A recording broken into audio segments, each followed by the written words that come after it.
लोकयन्ति यं श्यामसुन्दरमचिन्त्य गुणस्वरूपम् गोविन्दमादिपुरुषं तमहं भजामि।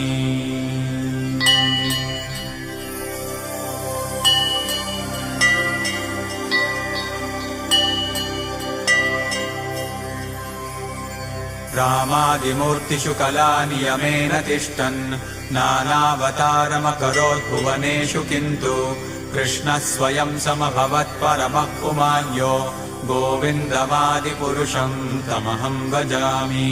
यस्य प्रभा प्रभवतो जगदण्डकोटिकोटिष्वशेषवसुधादिविभूतिभिन्नम् तद्ब्रह्मनिष्कलमनन्तमशेषभूतम् गोविन्दमादिपुरुषं तमहं भजामि। माया हि यस्य जगदण्डशतानि सूते त्रैगुण्यतद्विषयवेदवितायमाना सत्त्वावलम्बि परसत्